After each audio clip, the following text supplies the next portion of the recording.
For me, the story of Tommy's honour is multi-layered. There is a certain synchronicity for me about this story, I mean, especially in Scotland.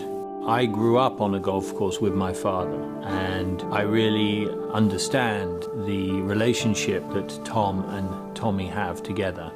They both have a passion for the game, my father and I do. Then for me, as a father, I have a son who's trying to make his way in the world. And I really see how in the relationship between Tom and Tommy, Tommy is trying to make his way in the world. Some of the beautiful moments are Tom's pride in his young son's coming into himself, his growing strength, his growing confidence, his growing skills. Turn over. Speed marker. Action. That young lad of yours will make a fine caddy one day. Thank you, sir. He's got that lovely generosity of spirit, which is you're proud of your son's achievements and you don't feel jealous of them.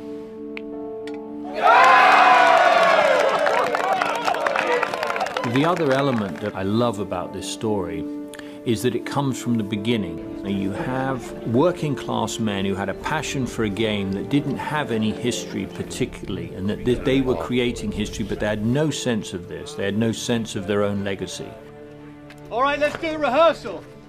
Ladies and gentlemen, the winner of the 1873 Open Championship, Mr. Tom Kidd.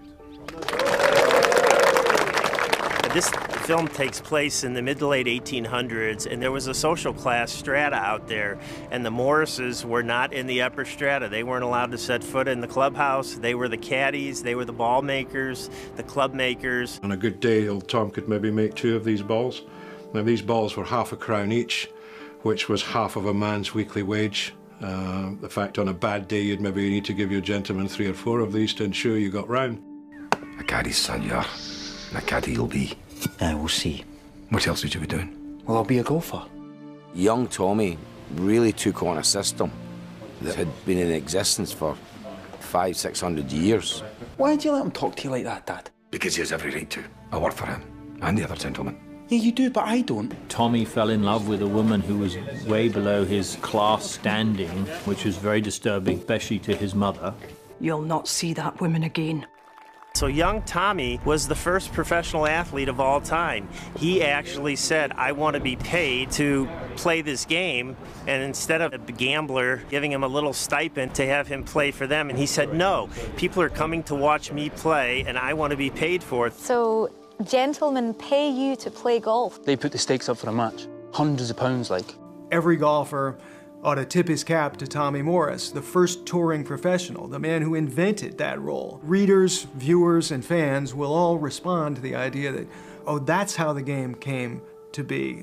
I want to discuss the stakes for the match tomorrow. You have your role, and we reward you for it. If you want me to play in the match, then the money comes to me before we begin. All of it. That'll be ridiculous. It's time for a new arrangement, sir. When they went out on the golf course, the crowd were almost pugilistic. They were surrounding the players. There wasn't this sense of, oh, these are sort of slightly untouchable people, or these are people that we should revere. It's an amazingly dramatic period, and it was very raucous because, of course, the whole game came about because of on-course betting. In our film, you know, there is a very famous case in Musselburgh where fighting broke out. My perception of golf is what I've seen on TV, of this incredibly manicured game. The fist fight breaks out in a golf match, and okay, this is a very different world I haven't seen. And in fact, Tom walked off the course to the local pub, and they had a dram while they were waiting for the chaos to calm down. And for me, that's so visceral. These people were real working class men who were playing this game, and they were loved and they were championed by their various towns. Play away. But they reckon people are going to come from all over just to watch the great Tommy Morris. I mean, Tom Morris was involved in every aspect of life, from a feather ball maker to a club maker to a course designer. And of course, he played in 36 consecutive Open Championships. The story's quite modern. It's about people trying to strive and to kind of, you know, change the world they live in and change. I mean, they changed the game completely. By the end of the story, you know, golf, as we understand it in professional sport, is established. And at the start of our story, that's not the case. These were 2 quite remarkable men from very, very humble beginnings. who really did try to achieve something in their chosen field.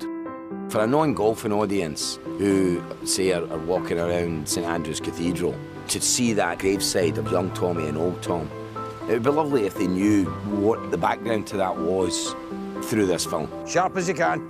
The lad's ready. Why is he not your playing partner? A man's got to use every club he has. You throw your club, you lose the hole. And young Tommy had quite a tragic life, really. But for all of the tragedy in his life, of which there obviously was, he was given a gift and used that gift to its highest order. Well, my great-grandfather used to watch young Tom when he was practicing outside Tom Morris's shop. He used to hit balls into hoops. They're called quoits, I think. And he said that he was the finest player he ever saw, even when he was, you know, very, very young. Young Tommy Morris designed golf courses. Tommy's not interested in designing courses, sir. He's only interested in conquering them. When I first started getting involved in this project, I read the book, and then we worked on the script. From day one, I thought of Peter Mullen to play Tom Morris. For me, he's perfect. I mean, not only, of course, is he Scottish, he has the gravitas, he has the weight and the deliberation. He's an iconic Scottish actor, and he brings a kind of subtle depth without being splashy about his performance. He provides an authenticity to old Tom. Like, you never think of it as playing someone. All you can do is play the character as you understand it. And in doing that, you're pursuing a certain truth, an emotional truth or artistic truth.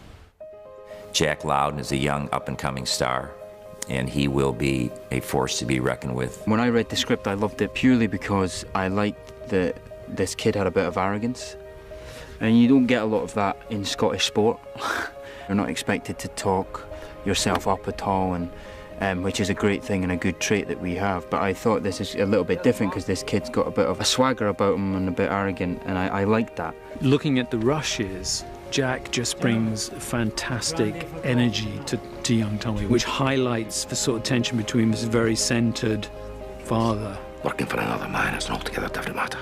I don't want to spend my days on my knees, teeing up gentlemen who think they're better than me. Can you not see that? What do you think you'll be doing at Blackheath? Making my own way! Peter and I had never met, and it was a bit nerve-wracking at first, but I think he got over it quite quick. Jack's an absolute delight, absolute delight. I love him to bits. He's a fantastic young actor, so it's a breeze. You know, we trust each other, and we have a laugh, and we do the scenes. It's that simple. I think we've got some magnificent actors, but I think he's in a different league. Peter is in a league of his own. What time do you finish your work? I'm 28 years old. Best find yourself a schoolgirl. Ophelia Lovibond is a charming person who one could cast just for her name. Ophelia's definitely on the all-name team. The wonderful thing about making a movie is that you have the opportunity to really delve into a relationship, and Jack, who plays Tommy, and Ophelia, who plays Meg, immediately had a wonderful connection. And the relationship between young Tommy and Meg is a deep one that needs to be proven on screen. The first time we met was our first day on set where we were getting married, so that was quite strange. Fortunately, he was lovely, so it was easy to marry him, albeit pretend. It's great to, you know, days when we're out here just filming, you know, putt after putt or drive after drive. It's quite nice to then go and do some stuff with her on the different side of Tommy's life. Action. Sheer nerve of the man. Well, next he'll expect to be in the club. Casting the role of Boothby was a challenge because we needed somebody who really had strength and power and charisma. And we were just fortunate that Sam happened to be available, read the script, and liked it. And I think it's going to be a big win for us. You're a hero to this town. But a gentleman, you'll never be. I always enjoy people that think they're more important than they really are. And that's Boothby. He thinks he's the biggest cheese in Scotland. It's great when you're working with actors of that calibre. It's just a dance, and you don't have to choreograph it. Just wonderful, wonderful actors. You will leave now. We'll give you a good show, gents. From a producer's perspective, one of the greatest fears is how is the director going to get along with the cast and the crew, and is there going to be harmony on the set, or is there going to be discord on the set? And Jason is just a great people person. Day one, when we started filming, He just showed his personality.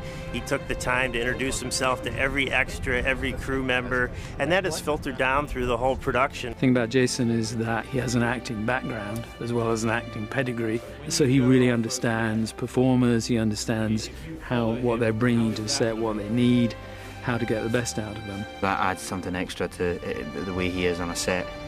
He knows when to push and when not to. He allows you to make your choices in a scene, you know, so he lets you do what you do, and if he likes it, pats you in the back and you move on.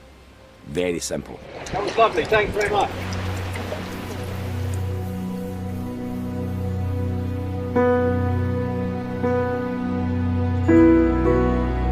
You could shoot somewhere else. You would never capture this.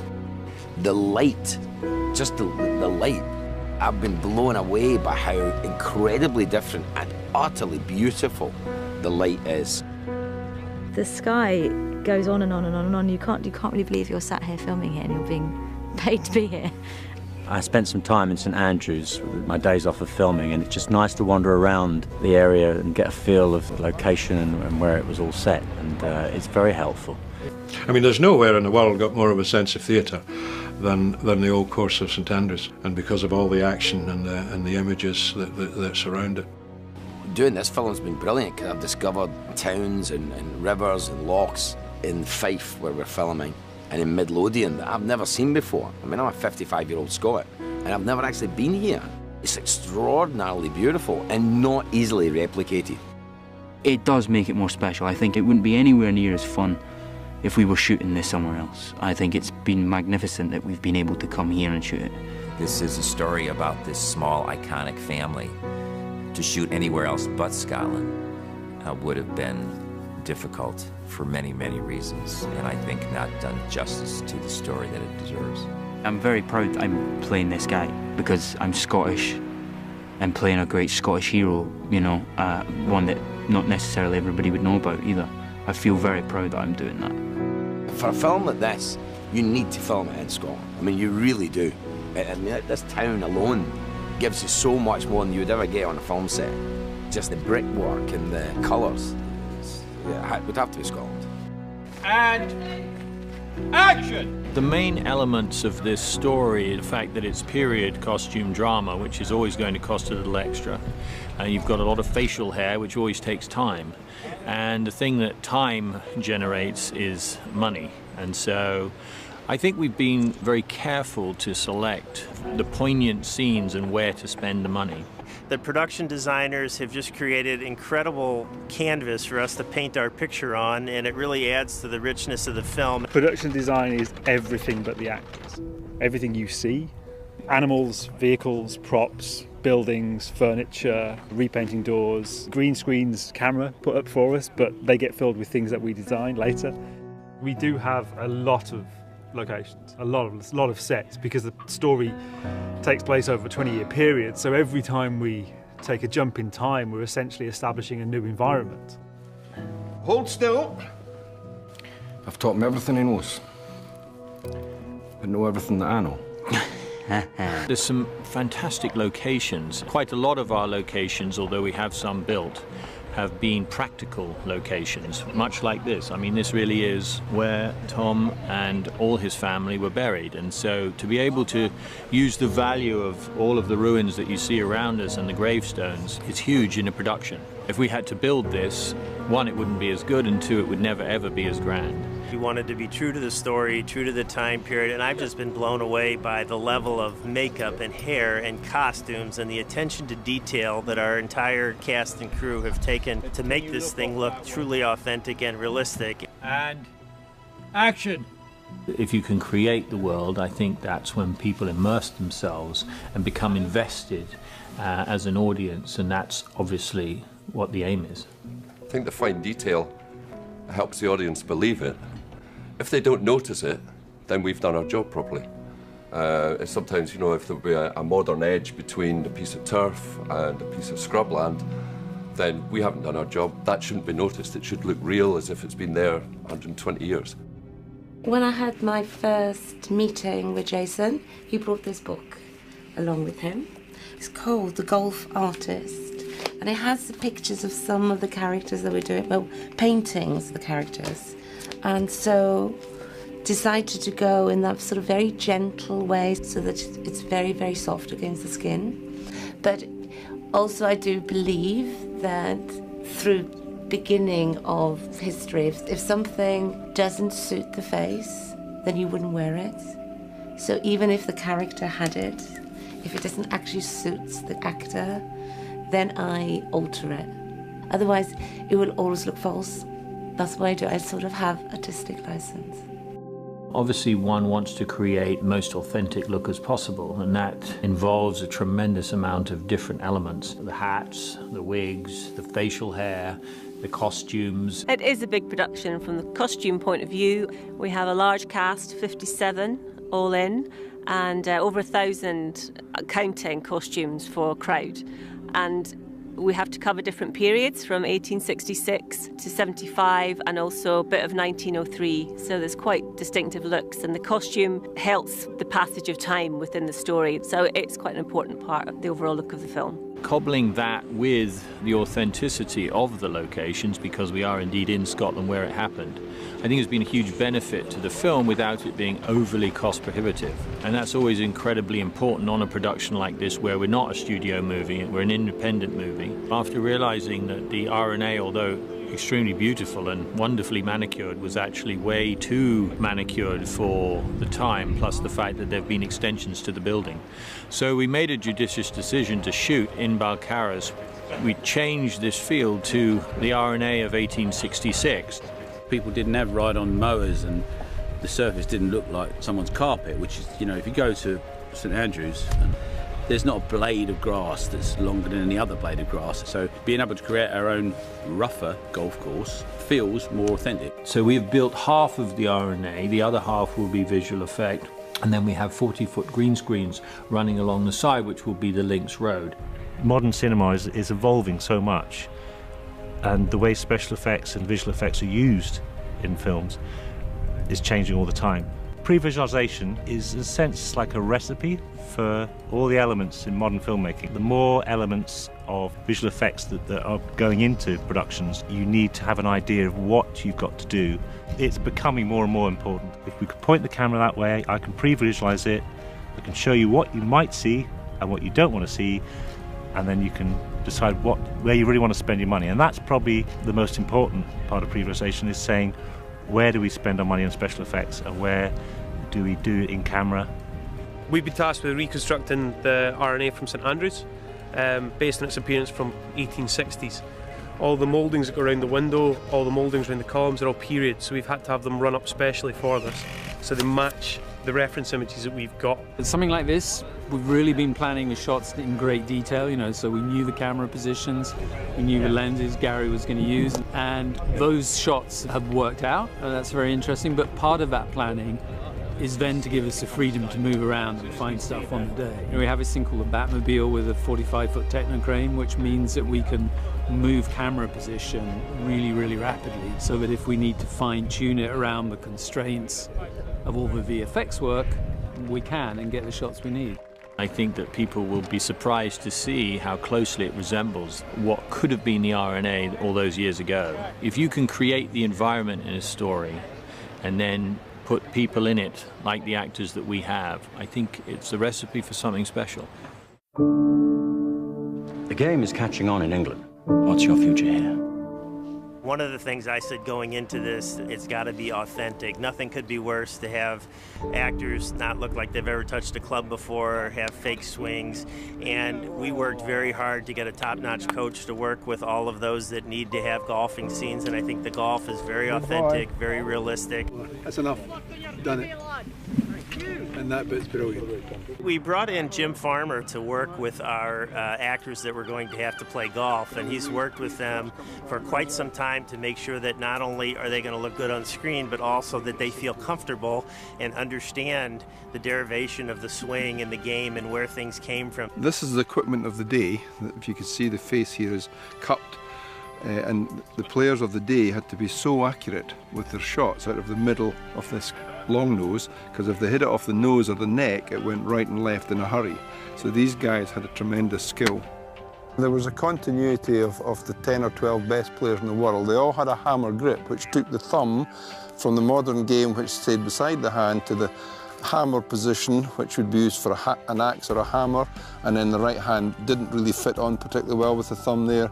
But they must have done that in developing the game on the down pull with this long over pivot, massive hip turn, massive lift of the left foot, long arm action, and the hammer grip must have been in position to get this big pull down, the down cock of the hickory's bending back, and then to propel this ball, the final split second where they managed to propel this gutty through the air. Jim spent a lot of the first couple of lessons either laughing or ducking for his life. I went from hitting probably 1 in 25 sweetly to about 1 in 5 over the space of 4 or 5 lessons, and I can see why people get obsessed with it, because when you hit a ball sweetly and it takes off like a Concorde, it's a great feeling. Jim certainly helped Jack kind of find that swing, and Jack, to be honest, has done a great job in trying to copy it but also make it his own as well. That's the one. I have a massive respect now for that ability to control everything from your feet to your knees, your hips, all the way up to your shoulders and your chest and your head, and it goes all the way out to your arms, and that all of that just moves as one to make this thing sail. I really think it's poetic. It's poetic as dance. It's just beautiful. I think today it's very important for the youngsters coming into the game that they relate to the history of the game and the people who founded the great game. If anybody can go out and actually play with a golf club that was created by old Tom, they'll realise how skilled those boys were. After the actual film itself was shot, we thought it would be fun and interesting to have world #1 golfer Jordan Spieth and his father Sean take a stab at playing with the apparel and equipment from the Morris era. Not only did I want to be like my dad when he was hitting golf balls, you know, same as hitting a baseball or, you know, playing catch. You know, you always want to kind of be like your dad or even beat your dad if you're a competitive family like we are. That's the whole reason why I fell in love with the game. Oh, no, you didn't. It's okay. It only took you 2 to get to the front of the green. You want to hit it again? Hey, I'm Jordan Spieth. You may not recognize me today. I'm out here playing with hickory sticks, and I've got my dad on the bag, or what you would call a bag. Let me see these 3. Let me see these 3. My first memory of St. Andrews was when we arrived into town. This was with the Walker Cup team, and everybody's eyes were wide open and checking out the intricacies of the home of golf. Now I know why they followed through like this. You can't extend. The game of golf with its values and established in integrity, and it's a great game. Doesn't matter if it's a mother-son, father-son, 2 brothers, 2 sisters. Sorry guys, Mulligan, start it over. It's short of the hazard right here. I can get it fairly quickly. You know, with us, we really enjoyed going out there because we were competitive with each other, but we'd also be extremely supportive. And at least my dad was of me. I was always trying to kick his butt, but he was always hoping that I would kick his butt in the end, kind of secretly, which I thought was really cool. Good shot. Thank you. Tell me what the clubs feel like. What does it feel like trying to swing that piece of wood? It's odd swinging with, I mean, you can imagine, especially in Scotland on rainy days, you know, without using a glove today or even the grips today, just using this, whatever the wrap is they put on this. You know, it doesn't go anywhere, but it just kind of drops off to the right too. So it's, because I hit that one maybe slightly off the toe and it shot it over this way, and the first one was here and it shot it over that way. So hopefully we hit the middle and see what it does. Let's see what the approach, let's see what you do with I think it's probably the same club. There are some environments and some junior and amateur tours and tournaments where you can caddy as a parent, others where you're not allowed to, and for good reasons. And I think a mix of those is fabulous. Where you can't, then the son or daughter has an opportunity to go out and be themselves and not have to manage that relationship with the parent. And it gives them freedom to go out and kind of make their own way. And yet some of the most fun, rewarding times we had is when I did caddy. Remember, you were 12? That's right. And we'll always remember that. I got to carry the bag and probably not pick clubs or read greens, but be part of that experience. And then you learn a lot about each other there where the hole doesn't go right. And we have a You know, just a little conversation about moving forward. A little conversation, a heart-to-heart or a lecture is probably a better way to put it. Yeah, those are different moments in time and different opportunities to treasure, you know, the rest of your lives. This is a handicap all the way around. There's, it keeps it more compact, but you lose a lot of power and control. It's definitely a challenge. All in all, it was very, very difficult to play in, and I gained just a bit more respect for those guys back in the day to be able to do that.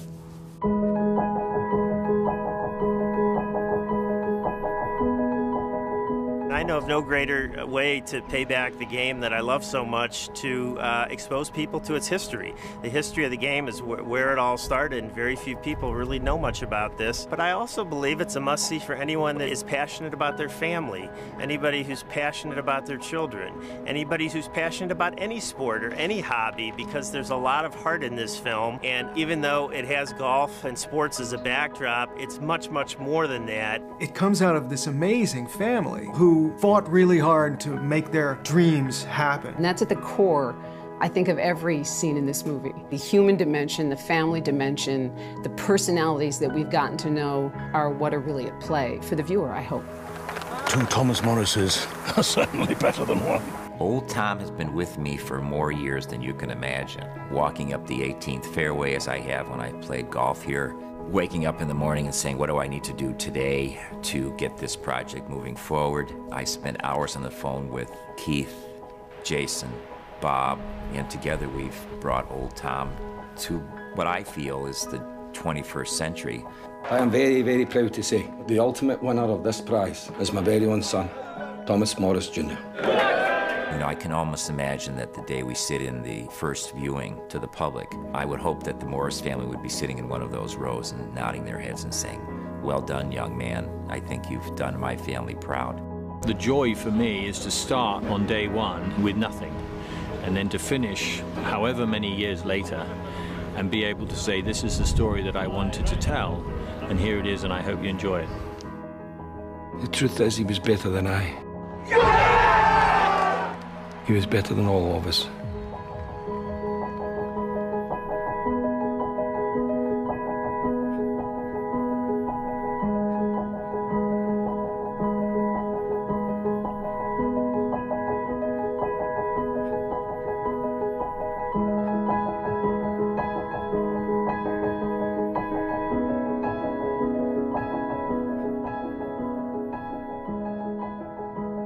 I'm wearing the colors of the Outpost Club on my jacket here. It's a membership society that was patterned after the early British golfing societies, and its purpose is to promote camaraderie, friendship, and great golf experience amongst like-minded individuals.